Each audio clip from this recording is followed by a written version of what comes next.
Countries that have adopted accountable and democratic governance systems have made strides on the social and economic front. These countries are reaping the democracy dividend that ensures sound management of public resources and political stability through regular, credible elections and peaceful and predictable transfers of power. These gains created a prolonged period of stability that allowed a new wave of investment. So far, so good throughout the picture. However, as I said at the start, these gains are threatened by the absence of sustained momentum for deepening democracy in Africa. I want to agree with the former UN Secretary General, Kofi Annan, who said, and I quote, "Democracy is not just about one day every 4 or 5 years when elections are held, but a system of government that respects the separation of powers, fundamental freedoms like the freedom of thought, religion, expression, association, and assembly, and the rule of law." Any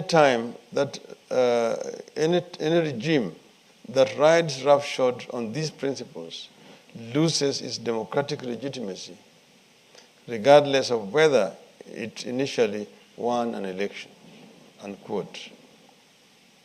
The Washington Post, in a recent editorial, said, again, "The tyrants of today are more sophisticated than those of the past. Rather than outright totalitarianism, they erect a facade of democracy and subvert it from within. They hold elections that are not competitive, use government-approved shell groups to edge out genuine civil society, pass laws outlawing free association and speech, and force the news media into submission by pulling the strings of the owners and editors. They brand as foreign agents any group receiving money from abroad. These trends are ongoing in Africa. And what has become the vogue is that elections are held as a ritual, which must be won by the incumbent at all costs. And the election of observers will come weeks before the elections, stay mostly in the capital cities. At the end of it, then give a verdict that though there may have been flaws here and there, by and large, it was the reflections of the will of the people.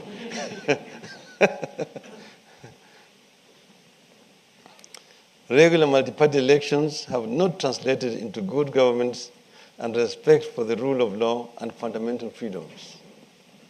That's why there's new thinking that rather than focus on elections alone, there's need to focus on building freer societies, separation of powers, independence of the media and the judiciary, devolution of power and resources, restriction on presidential power, and respect for term limits. While the West has previously underwritten democracy, it appears to be pulling back. In the current issue of Foreign Affairs magazine, respected scholar Larry Diamond says, and I quote again, "One of the biggest challenges facing democracy today is that its biggest champion, the United States, has lost interest in promoting it," unquote. I agree, and it is a sad development. When you see events taking place, like recently, we had elections in the Eastern African countries, which even some observers do not know how to describe. and you see what is happening in Burundi.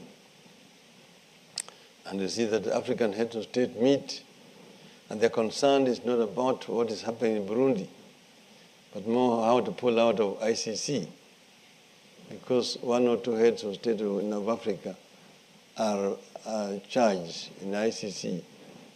Then you actually begin to understand the magnitude of the challenge that Africa is facing today. Africa's elections are being judged not by how free and fair they are, but how peaceful. The performance of incumbents is getting judged by how they can be used to fight terrorism, no matter the human rights abuses that accompany the fight and the economic gains that come with doing business with those regions.